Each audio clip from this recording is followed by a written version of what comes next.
Queridos amigos, estoy de veras sorprendido por varias razones. En primer lugar, yo no sabía que existía este grupo. Sin duda, creo que se tiene que activar un poco más cerca, ¿me permite? Aló. Sí, más cerca. Sí. Sorprendido, digo, de muchas maneras. En primer lugar, yo ignoraba que existiera este grupo, tan cercano a donde yo vivo, sin embargo, inexistente para mí. Enseguida, un grupo tan entusiasta y tan entendido. Yo comprendo que soy un autor que apenas estoy siendo leído por ustedes. Y eso al mismo tiempo me da entusiasmo, me alegra, porque entonces podemos vernos de nuevo, podemos ayudarnos mutuamente en esta labor de conocimiento de la obra y de lecturas que podrían ser sugestivas. Sin embargo, el arte y la literatura es tan viejo, está tan ligado incluso a mi infancia, que evidentemente me satisface el hecho de que en un pedazo de Miraflores, en la calle exacta donde vivía mi gran amigo Sebastián Salazar Fondi, pues tengan ustedes esa reunión.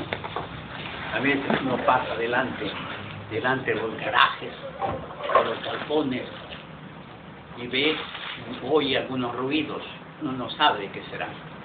Pero fíjense qué alegría saber que detrás en un sitio común, una cochera común, de pronto aparecen semana a semana estas reuniones tan cordiales, al mismo tiempo están dispuestas a conocer más y más de la literatura y de sus autores. Esto recompensa, ¿verdad? Porque una vez se siente solo, escribiendo solo, frente al papel, frente a sus recuerdos, frente a su cansancio, que a veces ya no le puede más. Y sobre todo frente a una cierta ausencia de lector. Lo que uno dice, esta obra he escrito ya 35 libros, he publicado 150 cuentos y algo así, he tenido el gusto de que gente como Antonio me compare con Palma, con Valdelomar y con Ribeiro, pero al mismo tiempo hay cierta ausencia de lectores y hay cierto desconocimiento de nuestros propios valores. Yo sé que por encima de lo nuestro está esta propaganda tremenda internacional. Tenemos la radio, tenemos la televisión, tenemos todas estas formas de cómo los demás saben muy bien. Se está filmando para YouTube esto, entonces más cerquita y de repente más al pie el micro para que haya un buen sonido. Y sea justamente más Ahí.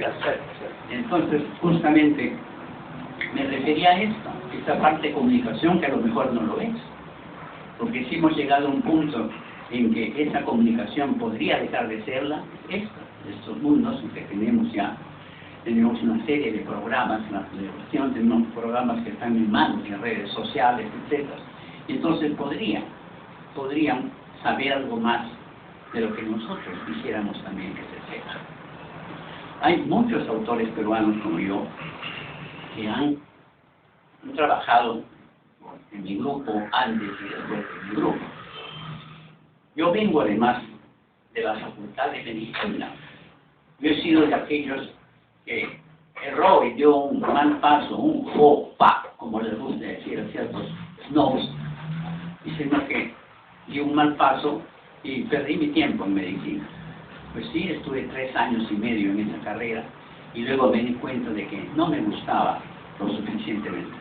Había quedado deslumbrado yo ante el espectáculo de la anatomía y la disección del cuerpo humano, realmente absolutamente asombrado. Y al mismo tiempo yo pensaba pasar a los otros esferas ya sin el mismo cuerpo, sino sobre psicología, incluso sobre las enfermedades, sobre procesos como el sueño, etcétera, etcétera. En este tiempo leemos mucho a Freud y a todos sus discípulos. Pero sin embargo, había otros momentos en los cuales yo estaba como rodeado de nadie, ansiando de que a uno lo conociera. En mi familia yo era el único que le gustaba las letras. Y entonces tenía que defender mi espacio. Me di cuenta, sí, en el tercer o cuarto año de la Facultad de Medicina, o sea, en segundo año de Medicina, porque primero hay que seguir 2 años de TEC médica y luego 2 de Medicina. Casi al cuarto año, en el mes de septiembre, me di cuenta que yo realmente, aparte de la anatomía, aparte de ciertos procesos que derivan de cuestiones psicológicas y filosóficas que todavía no estaba yo preparado a convencerme y a entender, aparte de eso, no había mucho que me gustara. Pasar al laboratorio, pasar a los microscopios y revelar que yo tenía cierta miopía, que tenía primero que curarme antes que volver a clase, todo eso me empezó a disgustar. Y luego, por otro lado, me di con que otros muchachos, compañeros míos, cumplían todos los deberes con tal naturalidad extraordinaria. Todo les parecía soportable. Por ejemplo, a mí me parecía feo, monstruoso, increíble, que una facultad de medicina dividiera en 2 grupos, de la A a la M y de la M a la Z. Pues uno se trabajara duro, de la M a la Z, trabajamos hasta las 9 de la noche, así, preparando nuestras piezas anatómicas, disecándolas, luego volviendo a colocar el fascículo muscular por fascículo muscular en el sentido de vida, etcétera, cubierta por la piel y por otras, y luego cubierto por telas y protegidos por el formol de una gran cubeta. Y de pronto al día siguiente, cuando íbamos para recoger a presentar nuestra labor al jefe de prácticas y recoger nuestro calificativo, nos damos que la pieza no existía. Los señores de la A a la M, ¿no?, que entraban a las 7:30, 8 de la mañana, pues hacían lo que querían y escogían muy bien, tenían tiempo para hacerlo, escogían muy bien las mejores piezas y las presentaban como suyas. Y sobre eso hacían firmar, al jefe de prácticas lo hacían firmar sobre estas telas húmedas, de formol, le hacían firmar, poner su firma, como que la obra ya había sido chequeada, ya había sido vista. Y bien, y cuando uno regresaba por la tarde, decía, esa pieza es mía, no había cómo ocupar, porque si no, había que seguir, ¿de qué debía? Un proceso, primero vulgar y otro judicial, y eso quién lo iba a seguir, nada. Pues todo esto cansaba, y cansaba además la situación moral, y uno de ellos era hasta hijo del ministro de Salud, que tenía un coche, seguramente un coche oficial, y él lo usaba llevando a los jefes de práctica. A la hora del almuerzo se los llevaba al chino, con unos amigos y todo, y los convencía. Entonces era el rey que ponía los calificativos, distribuía todo eso. De esa manera, con ampones como esa persona, y con seguidores como esos muchachos que ganaban muy poco, los jefes de práctica, pues evidentemente uno ahí estaba, yo considero que uno estaba perdido, que no debía ver ese espectáculo. Todo eso sin duda lo veía yo, no lo veían los demás. Entonces me fui. Y allá por el mes de septiembre ya del cuarto año, descubrí esto, que yo podía muy bien irme a mi antiguo amor que venció las letras y la literatura. Pero yo seguía aquel criterio de que al ver tantos enfermos, pobres, muy pobres en la sierra, especialmente en Siguas, en Corongo, Pomabamba, luego todo el camino que hay hasta llegar a La Pampa, llegar al Chorro, sitios para tomar el tren de Huallanca a Chimbote, yo veía mucha pobreza. Entonces me decidí originalmente ser médico y cobrar lo menos posible. Pues este sueño se rompió aquí. Entonces tuve que regresar y dije, bueno, mi antiguo amor es letras. Y por lo demás, la mayoría del tiempo que yo estaba en ciencias, me la pasaba en la biblioteca central de La Casona, de San Marcos, donde estaba la Facultad de Letras, ¿no? De tal manera que ahí estaba mi segundo destino. Realmente tuve un problema en la casa. Mi padre era un hombre muy severo, que dijo que cuando uno adquiere un compromiso, esa especie de compromiso es vital y mortal al mismo tiempo, ¿no? Uno se compromete a vivo o muerto. Esos fueron sus palabras. Entonces, para salir de esto, yo hablé con mi hermano, el segundo de mis hermanos, que él era así, estudiante de medicina. Él entendía perfectamente lo que se llama la vocación, y que esa vocación no puede ser, digamos, sustituida por impulsos o por cosas, digamos, que son falsas. Bien, entonces, él me animó, nos reunimos los tres, finalmente mi padre, pues, ahí aceptó, con tal de que fuera muy bien cuidado con mi otro hermano, y entonces de ahí, era septiembre, ya tuve las puertas abiertas para ir al año siguiente a San Marcos. Era guadalupano, y de ahí ir a San Marcos nos parecía a nosotros muy fácil. En cada manifestación, cada fecha extraordinaria, nos íbamos pues, a celebrar con todos los estudiantes San Martín.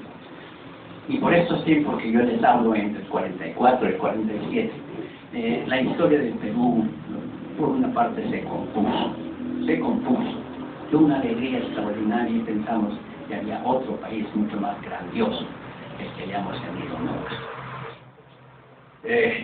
Las noticias de la guerra mundial eran importantísimas acá. La noticia de la liberación de París. La celebramos con una gran manifestación de estudiantes colegiales, de estudiantes universitarios. Y fuimos ahí a la esquina de Wilson con Uruguay, donde estaba la alianza francesa a celebrar. Al año siguiente, dieron otras noticias, la rendición incondicional de Alemania, otra manifestación a la calle. Y enseguida algo terrible, ¿no? La preparación y caída, el lanzamiento de la bomba atómica sobre Japón. Pero ya todo eso estaba ya un poco mejorado, tamizado por nuestro 28 de julio del año 45, que teníamos nuevas autoridades, un nuevo Congreso, un nuevo desfile de alegría por las calles, y teníamos un gobierno popular que casi había llegado a tener 60 y tantos % frente al otro, que era un mariscal, el mariscal Ureta, que creo que llegó a unos 30%. Bien, de tal manera que había novedades en el ambiente peruano, había optimismo extraordinario, y eso me parecía muy bien, porque yo venía de la sierra, a mis 13 años llegué aquí, pero había viajado mucho. Yo viajaba de los 4 o 5 años, ya sea amarrado a la montura y con poncho de aguas, cuando había necesidad de estas grandes mangaras y lluvias que había, o de lo contrario en las tierras templas. De tal manera que yo viajaba mucho, debido a que mi padre era jefe de correos y telégrafos, y le cambiaban de sede cada 2 o 3 años, y menos mal que nos daban casa para la familia. Entonces, con esas circunstancias yo me movilizaba, cada 2 o 3 años no solamente cambiaba, viajaba tremenda cantidad de kilómetros, sino al mismo tiempo yo tenía que prepararme para un cambio de escuela, cambio de amigos, o de supuestos amigos, y cambio de enemigos, porque uno en cada nuevo colegio donde entra siempre se hace de amigos, y hay otros que se creen que sencillamente porque uno tiene buenas notas ya es enemigo de esa persona. Yo sufrí mucho en eso, era el más pequeño del salón, y había un grandazo que incluso yo tenía que correr en los recreos, en la plaza de armas, a la casa de mi abuela, y sacarle de ahí los panes recientes que habían en el horno y llevárselos a para calmarlo, ¿no? Pero no se calmaba con nada, ¿no? Con golpes, etc. Hasta que encontré, sin darme cuenta, el método más extraordinario para derrotarlo, ¿no?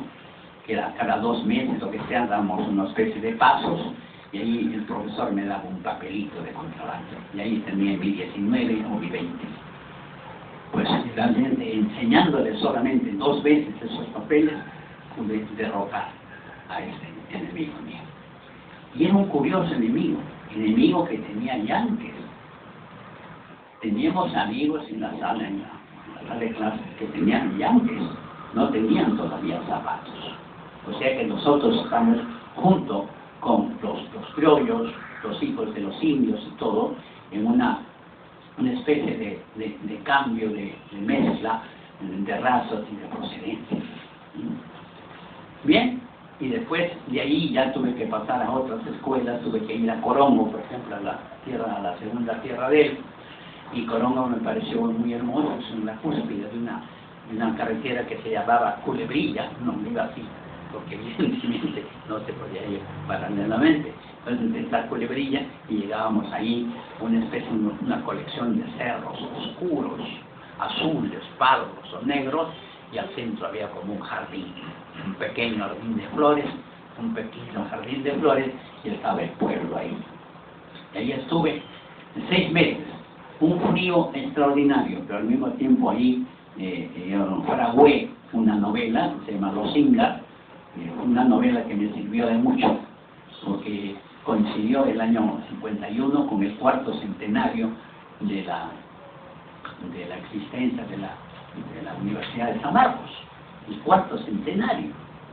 Y entonces ahí hubo un premio de literatura, me presenté Los Ingas y lo saqué. Y el año 52, modifiqué un poco el libro, lo presenté al Premio Nacional, Ricardo Palma, y también saqué mi Premio Nacional. Pero solamente 3 años después del 55 pude publicar esa novela, Los Ingas.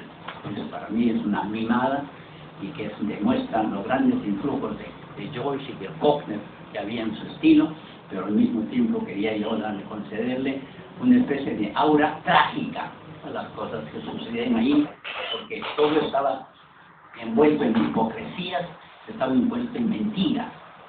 Se acusaba a los jóvenes limpios del pueblo, se acusaba de no serlo, se acusaba de apristas, se acusaba de gente mala que había estado ya en prisión, que estaba buscando el peligro, la negrura, la negatividad para el Perú, cuando era justamente al revés. Los remanentes, las autoridades remanentes eran las que había dejado parado, y eso sí eran un peligro, pero aquí estaban en mayoría. De tal manera que todo esto me hizo pensar en un Perú trágico, hermoso, brillante en su paisaje, pero al mismo tiempo trágico porque estas relaciones humanas eran contradictorias. Lo bueno resultaba ser malo y lo malo era consagrado. De tal manera que con estas cosas, pues a seguir viajando, a seguir aprendiendo en el colegio y a seguir progresando en todo lo que ella quería. Tuve suerte. Llegué a Tarma, por ejemplo, y entonces ahí tenía un profesor llamado Erasmo Carver, y él había aprendido en las escuelas verdes de Londres, había aprendido inglés, puro inglés, por correspondencia. Y entonces ahí resulté yo su alumno.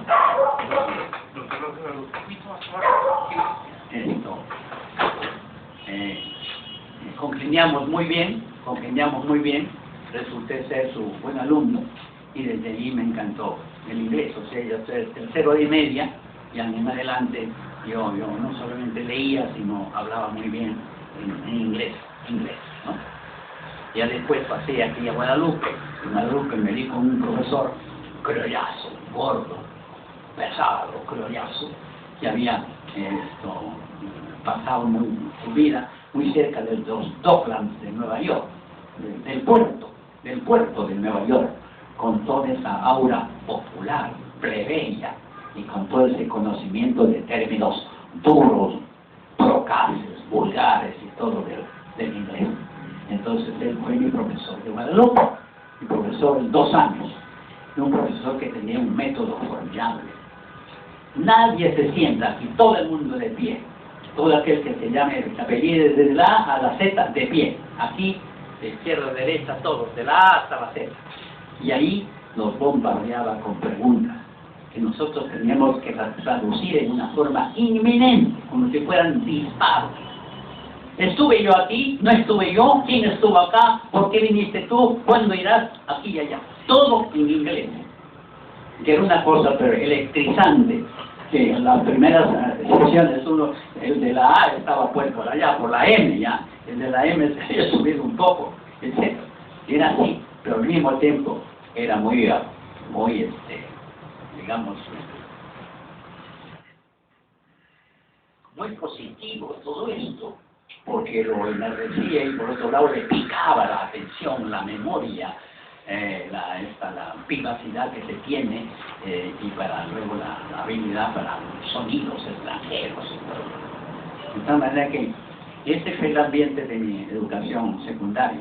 En algunos profesores venía como estos, en algunos profesores en castellano, tuve uno que era pésimo, pero había un señor Ego Aguirre que mantenía cierta espíritu clásico, serio, de los grandes maestros españoles.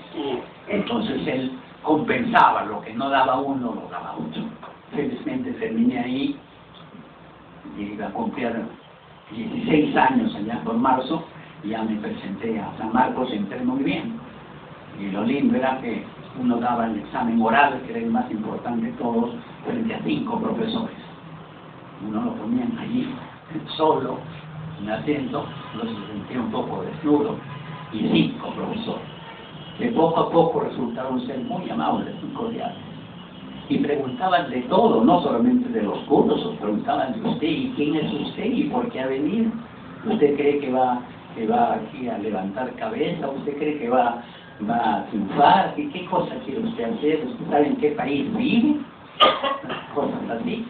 Y cuanto más uno se saliera del curso, más les interesaba, porque ya uno entraba en las cuestiones intelectuales, en las posibilidades, en el uso del lenguaje en todas sus formas, ¿no? Porque claro, muchas veces no solamente usaba pues presente, pasado y futuro en el lenguaje, pero aquí no, había que poner subjuntivos, había que poner condicionales, imperativos, de tal manera que ahí es cuando los profesores se daban cuenta del uso del idioma, y eso les gustaba, y a uno le ponía buena nota. De tal manera que con todas estas ventajas pasé, pero pasé a estudiar premédica y luego ciencia. Finalmente, cuando me di cuenta de todo esto, regresé después de 4 años y medio, volví a San Marcos. Y me di con el patio de letras y con un grupo que, fíjense ustedes, ya estábamos del 45, habían pasado del 48, 49, ya estábamos ahí, las cosas terribles que habían pasado en San Marcos, habían cerrado San Marcos, habían incluso un gobierno democrático como el de Bustamante, se había permitido lanzar tanques contra las puertas sagradas de San Marcos, que no consideraban, y todo esto había corrido en tan poco tiempo 2 o 3 gobiernos. Bravo primero, Bustamante después, y de nuevo de Odría. Cosas interesantísimas, pero al mismo tiempo muy dolorosas. En esa época justamente me dediqué a un primer cuento que se llama Una figurilla, que lo publicó en la revista de la Universidad de San Marcos. Luego después la novela, estudiante de medicina, escribió una novela que se llama El Cínico, que es una especie de asombro de un muchacho serrano ante Lima, porque más me asombró, verdaderamente más que mis recuerdos, que yo traía muchos recuerdos para después escribirlo, pues me asombró Lima por su modernidad. Lima no tenía un gran río, no tenía bosque. ¿Qué clase de pueblo era ese que no tenía río? Que no tenía bosques, que no tenía paseos, era pura tierra o piedra. Y animarse por las calles, etc., las calles casi deshumanizadas. Ellas, la gente no se hablaba, no se saludaba, incluso entre desconocidos, ¿entiendes? Todo eso me pareció algo distinto, me llamó la atención, escribí una novela sobre esto. ¿Y sobre qué? Sobre un personaje que era estudiante de medicina. ¿Y qué es lo que veía este estudiante de medicina? Veía con horror cómo los funcionarios, los empleados de las agencias de pompas fúnebres trataban a los cadáveres. ¿Cómo trataban a los cadáveres? Como sabían que ya eran una especie de cosas, en cuanto descuido hubiera de los familiares, los pateaban, los enganchaban, los tiraban al suelo, lo que sea. Todo eso me enardeció. Entonces escribí sobre estas cosas, el maltrato que se da a los cadáveres, las ideas de la muerte, y al mismo tiempo lo contrario. O sea, el buen humor, la tomadura de pelo, ¿no? la ironía. Luego después escribí el libro de Rosinga, que me gustó mucho, gané el premio Pío 51, 52, y finalmente ya gané un premio nacional. Pero todo eso estaba ennegrecido por la época. En la época no éramos libres. no podíamos salir a cualquier hora, no podíamos reunirnos en grupos, porque estaban prohibidos los grupos por la calle. Luego, las recientes amistades que uno tiene cuando llega a una ciudad grande como es Lima, se da cuenta pues que entre limeños, miraflorinos, todos se protegen entre sí, pero el huérfano, el que acaba de llegar, ¿qué tiene que hacer? Tiene que esperar mucho hasta tener amigos. Esta evolución valió para atesorar imágenes, escenas, lenguajes, en fin, una especie de psicología del sufrimiento por un lado, por el otro lado, miradas objetivas hacia la sociedad, y pensando, a pesar de que uno era muy joven, pensando en el futuro del país, futuro de la sociedad, y al mismo tiempo en noticias internacionales. A mí me gustaba mucho, con mi padre era como jefe de correos y telégrafos, le encantaban los periódicos. Primero que hacía cuando venían las valijas, las tiraban al suelo, lo primero que hacía mi padre era coger los periódicos. Abrían, que no estaban dedicados a él, abría los periódicos, los leía todos, sabíamos todo el curso de la guerra mundial, punto por punto, país por país, y en eso nos entretenía. Y todo eso también servía para crear una especie de conciencia de época. Bien, con el tiempo me di con que había que presentar las pruebas de una facultad, había que presentar tesis. En este caso presenté tesis, 2 tesis sobre el mismo autor. William Faulkner, que a mí me ha gustado mucho, ganó en primer lugar en el año 45 en una gran editorial de Nueva York. Le sacaron una colección tremenda, una especie de antología de Faulkner, de unas 800 páginas, donde se le veía ahí en todas las situaciones. Entonces ahí la popularidad de él, que se había ganado mayormente en los círculos especiales, los círculos más cultos, y luego la lectura que se tuvo de Faulkner en París, así como Edgar Allan Poe había tenido un éxito formidable en París antes que en Estados Unidos, aquí también Faulkner tuvo un gran éxito en París. Y gente como Jean-Paul Sartre, o gente como André Malraux, que después fue ministro de Cultura, o un gran traductor como era Maurice de Coindreau, a través de ellos muy bien se hizo conocer William Faulkner. Y después, cuando ya los reviewers, o sea, los escritores de revistas, que querían dar a ver un panorama sobre Faulkner, a quien lo llamaban siempre el ermitaño del sur, etcétera, etcétera, una especie de semisalvaje que estaba en el sur, no entendía pues Nueva York ni las sutilezas de las costas, etc. Pues entonces se dieron cuenta que este hombre sí valía la pena, valía extraordinariamente la pena. Y ya en el año 45 había publicado como unos 10 o 12 novelas muy distintas, y era un experimentador de estilos, contraste de personajes. Estaba siempre él buscando aquello que significara algo, una vinculación con la tragedia griega incluso, y no le tenía miedo a este tono griego, duro, salvaje, extraordinario. ¿Bien? Y todo esto me encantó.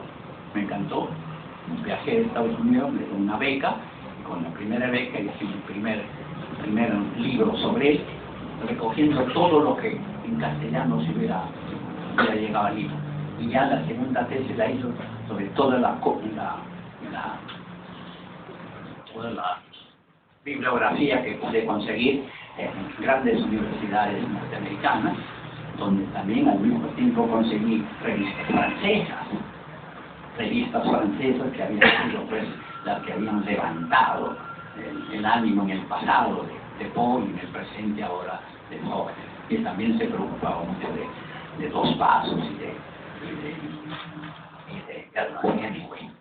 De tal manera que todo es un mundo verdaderamente nuevo, y yo no me olvidaba de que en mis inicios, cuando yo estuve desde septiembre a abril, más o menos vacío, con las manos vacías, ahí lo primero que hice fue traducir. Ya venía con el inglés que había aprendido en Tarma, luego con el que aprendí con mi gran maestro en Guadalupe. Entonces me dediqué a traducir, Entonces traduje a grandes poetas, entre ellos a Thomas Stearns Eliot, T.S. Eliot, que era dificilísimo, que había escrito una gran obra de teatro en poesía, que era dificilísimo. Entonces, y había ganado, llegó al premio Nobel con esa obra. Entonces yo comencé a traducir todo asesinato en la catedral. Piensen ustedes en el título, asesinato en la catedral. Después va a venir un libro que se va a llamar Conversación en la catedral. ¿Sí? Entonces, no podía publicarla porque no había sitios donde publicar cosas buenas. Entonces lo tuve que publicar en revistas. Revista Mar del Sur, Revista Mercurio Peruano, al dividir eso, y encontré a un buen amigo que le gustaba el teatro, el señor Pedro Jarque. Entonces me dijo, esto yo lo voy a poner en el teatro universitario de Marco. No le creí, pero esos Quijotes que trabajan fuerte también existen. Entonces él, en cuestión de meses, en cuestión de 2 o 3 meses, puso en escena Asesinato en la catedral aquí en el teatro universitario. De tal manera que todos eran estas eran conversaciones que había en medio de las dificultades, en medio de la incomunicación, en medio de la pobreza, porque no teníamos revistas. Y tanto me preocupó esto, que cuando llegué al año 51, yo ya siendo estudiante de medicina, algunos yo entiendo ahora que me recibían bien porque venía a querer hacer cosas, etc. Pero otros no me querían bien, sencillamente porque yo venía como un intruso. Yo venía de medicina, ellos habían estado todo el tiempo en letras, y luego venía a hacer cosas rápidas, y ellos se molestaban, ¿no? Porque realmente no consideraban que yo quería hacer estas cosas cuando todavía no había pasado un tiempo, digamos, 3, 4, 5 años en letras, ¿no? Yo apenas llegué, estaba 6 meses en letras y ya estaba organizando. Y tuve gran suerte. Me encontré con el magnífico crítico, uno de los mejores críticos literarios del siglo XX, quiero decir, de la nueva generación, Alberto Escobar. Y le dije, me parece aquí que lo que falta es una revista. Ustedes son un grupo de poetas extraordinarios, pero son ociosos. ¿Dónde está lo que ustedes hacen? Entonces dije, aquí no está la razón. Yo tengo un profesor, Puccinelli, profesor del colegio italiano, voy a hablar con él. Y fui a la avenida Iquitos, ahí tenía su casa, Puccinelli, fuimos y le hablamos la posibilidad de una revista nueva.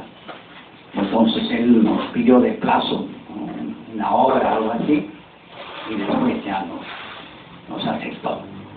Y desde allí, por supuesto, nosotros no teníamos ni siquiera ciudadanía, pero él tenía personería y tenía grandes contactos con la Universidad de San Marcos, con la Católica, el periodismo, Mercurio Peruano, todo lo demás, de tal manera que él podía representarnos muy bien y ayudarnos en la recolección de artículos.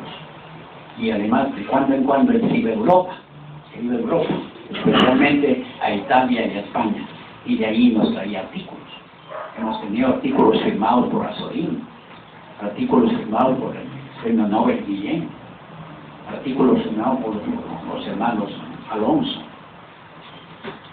Entonces, de tal manera que publicamos, la revista se llamó Letras Peruanas, 16 números, desde 1951 hasta el 64.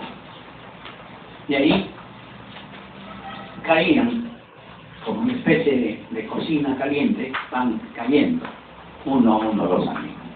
Y ahí conocí a gente que fue destacadísima después. Washington de Leal llegó para ayudarnos en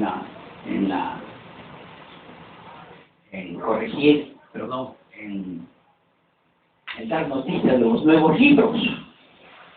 Al mismo tiempo Escobar, que ya estaba preparando su tesis, su primer libro, etc., nos ayudó en la crítica del libro. Tuvimos a Manuel Jesús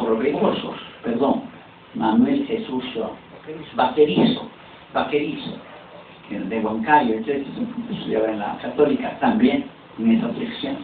A Abelardo Oquendo, con el tiempo, y otros más, el periodista Fernández Arce, que terminó yéndose por años y años a China, pero que nos ayudó muchísimo. Y desde el año 51 en adelante sacamos pues no solamente artículos importantes, y nosotros les damos las primeras páginas no a nosotros mismos, jamás nos pusimos nosotros en la primera página. Nosotros no éramos patricidas como han sido otras generaciones, sino nosotros dábamos primero el nombre a los que valían la pena de las previas generaciones. Estaba en nuestras carátulas, estaba Ciro Alegría, estaba Raúl Porras, estaba Martín Arán, estaba Estordo Núñez, estaba Aurelio Miro Quesada. De tal manera que nosotros no estábamos quitando lugar a nadie, sino estábamos aprendiendo. Pero la revista, la armadura, la intención, todo era nuestra. Y así evolucionamos. Yo conseguí una beca en Estados Unidos, entonces tuve más material sobre Faulkner, y después volví, me casé y me fui a Europa con otra beca. No hay forma de conocer el mundo mejor que tener becas, ¿no? Y sobre todo el dinero no sale del bolsillo, sale de la beca. ¿Bien? Porque si tanto esperan de uno, pues uno también tiene que sacar su parte, ¿no? De otra manera, ¿de dónde va a estar a uno pagando viaje pues a Moscú, a Londres y todo? ¿De dónde? ¿No? ¿Y para qué? ¿Viajar para qué? Pero cuando uno viaja becario, ya ahí emplea todas aquellas virtudes por las cuales tiene o cree tener, y entonces va mirando el mundo entero con otros ojos. Y eso me ha servido para mis personajes, porque yo no solamente me preocupo de personajes peruanos o peruanas que estén aquí en el Perú o extranjeros que están en el Perú, sino yo siguiendo la pista de los peruanos en el mundo, porque hay muchos peruanos, y algunos de ellos ya me con cierto poderío económico, que están por el mundo entero, son migrantes.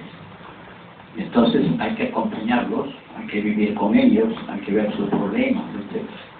De tal manera que yo puse un ejemplo en una novela, mejor novela que tengo, la más voluminosa, que tiene 600 páginas, y que se llama Pálido pero Sereno, y entonces ahí yo sigo personajes, primero aquí en el Perú, tragedias familiares, internas, indecisiones, etcétera, de las cuales sale un hijo como a buscar la vida realmente, porque lo contrario así no puede. Entonces tiene la suerte de progresar en una universidad norteamericana en Nueva York, etcétera, etcétera, y después sigue yendo a Europa, a los grandes repositorios y archivos históricos y literarios. Entonces y se da la vuelta por San Petersburgo, por Rusia y por todas las partes. ¿Por qué? Porque es posible hacerlo. Y mientras eso uno va conociendo ciudades, personas, etc., y va viendo hasta dónde llegan los peruanos. Y es un ejemplo, que había una diáspora peruana enorme que está abriéndose hasta ahora mismo. De tal manera que estos personajes son nuevos que no habían sido considerados. Los peruanos que están afuera en el mundo. Y por lo demás, en cuanto a lo que me he preocupado yo es de mis personajes. Muchos me preguntan por qué esos personajes femeninos son tan importantes. Porque yo les daba una doble importancia. Cuando uno es hombre, es muy difícil que uno pueda traducir toda la intimidad femenina, e incluso toda la apariencia femenina, los gustos femeninos. Es muy difícil. Pero entonces, eso se gana con atención. Hay que atender mejor, hay que observar, no a una mujer una vez, ni dos, sino 10, 20, 30. Sus ademanes, su voz, todo lo demás. Y luego hay la cercanía de estos sexos contrarios que se atraen tremendamente, esto aprovecharlo desde el punto de vista intelectual. Y así se admira personajes femeninos. Y yo me preocupaba incluso de los de mi región. Desde niño he sabido mirar o oír sobre personajes femeninos valiosísimos de la región del departamento de Ancash. Por ejemplo, por ahí una familia Phillips, que a consecuencia del levantamiento de Trujillo también se levantó en Huaraz. Los Phillips, por supuesto, pero condenaron a muerte, los fusilaron y todo lo demás. Pero la esposa quedó la esposa. A mí me interesaba la esposa, sus recuerdos, su apariencia, sus viajes, su significado, todo eso, y de ahí salí bien. O si no, en casos de estas, como han leído estos señores que han salido acá, sobre el terremoto es una historia viva. El terremoto inmenso duró pues un día, digamos, el 30 de mayo del 70, pero eso dura una historia, eso durará un siglo o dos o más. Entonces de ahí le saco una serie de consecuencias. Yo le he creado ese libro, Pálido pero Sereno, como un homenaje a Ancash y al mismo tiempo un homenaje al hombre peruano, al hombre indestructible peruano, que tiene una serie de problemas y de accidentes y de avalanchas por la cabeza. Es decir, tiene 1000 cosas para sentirse agredido por la sociedad y por la vida. Y sin embargo, se domina, se levanta y puede muy bien triunfar. Mis cuentos y novelas tratan de eso, del esfuerzo humano por superar la tragedia. En todo caso, por convivir con ella, pero ser digno de ella. Traer el mundo clásico al mundo moderno. El mundo clásico representado por los más grandes caracteres, más grandes situaciones en que los hombres y la ética se miren de cara a cara y no dar cabida a estas criolladas, inventos, mentiras, chapucerías, etcétera, ¿no? Que son la vida criolla. De tal manera que así le he tratado de dar cierto tono serio, dramático, a veces trágico y a veces muy burlón y satírico, ¿no?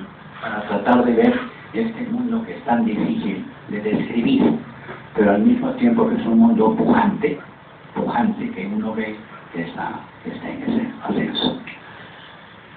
Yo traía algo para leer, pero con esta luz tan difícil no creo que pueda leer.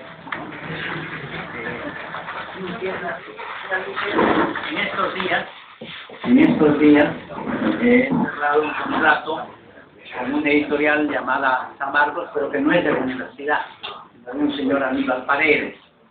Entonces, ya voy a terminar, será cuestión de unos 5 minutos, 5 minutos.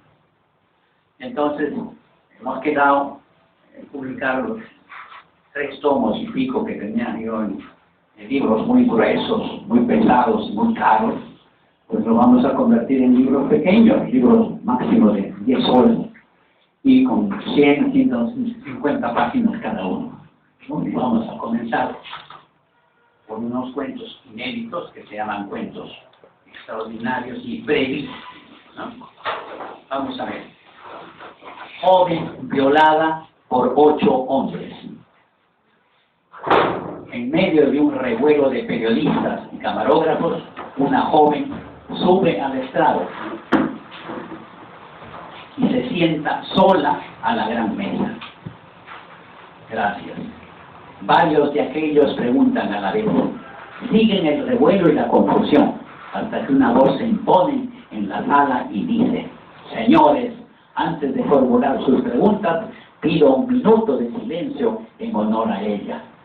Durante esa pausa, ella recibe toda clase de miradas, desde burlonas hasta libertinas, pero hay también otras pensativas y solidarias.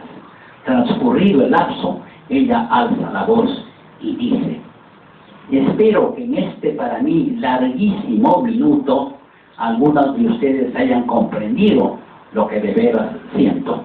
Muchas gracias, señores. Eso es todo. Y se retira.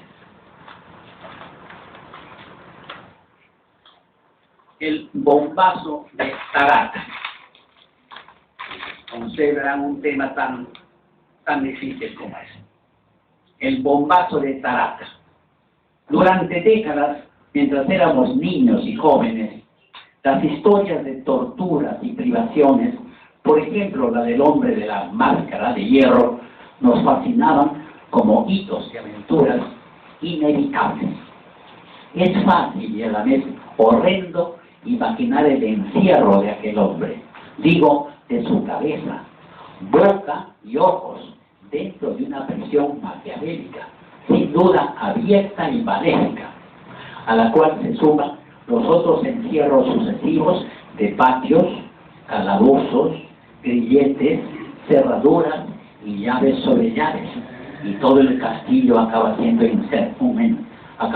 un encierro específico para los brazos, dedos, piernas y sobre todo para el corazón, que el enemigo busca destruir.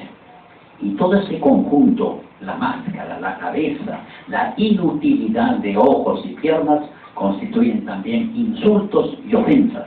Y así el condenado de ahí dentro, con las pestañas quizá reducidas también, y más aún con la boca prisionera, sin duda piensa que el mundo es el olvido de cualquier pequeña felicidad.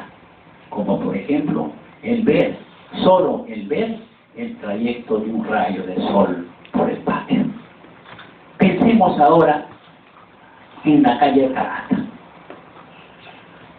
Se habla de un terrible personaje, el que vive hoy mismo no fuera, sino dentro de su cabeza, el que tiene todo un edificio en llamas quemándole por dentro, y en ese trayecto a las cenizas sus ojos seguirán ardiendo, y aún arderán sus ideas, y buscarán herir más, quizá para reconstruirse de nuevo. Ese producto del tiempo infeliz, con el edificio completo y en llamas metido dentro de su cabeza, permanece todavía ahí, según dicen las mujeres insómines de Tarata.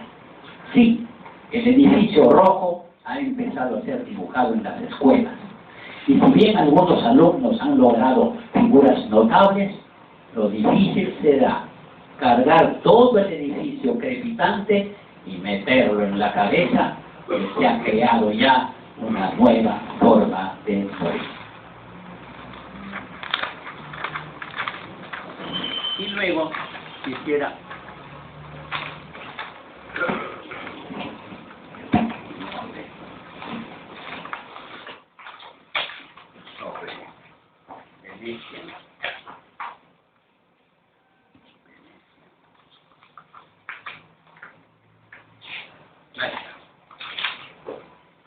Venecia y el lago Titicaca. Después de todo, en mi vida sí he tenido suerte. En un solo día, digo más bien en un solo amanecer, desde la cubierta del último ferry que surcó el Titicaca, salí del camarote y recibí mi bendición.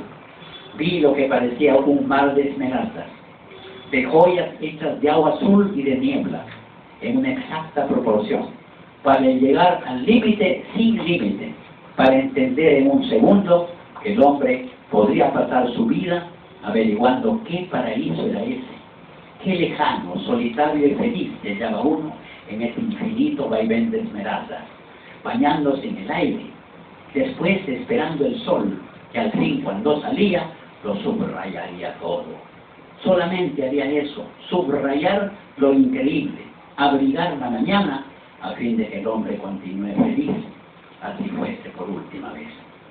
Serenándose un poco, uno veía al fondo el cerco de montañas, unas de nieve blanca y otras azules o pardas. Qué suerte el ser hijo de las montañas y visitar el agua madre, el lago madre.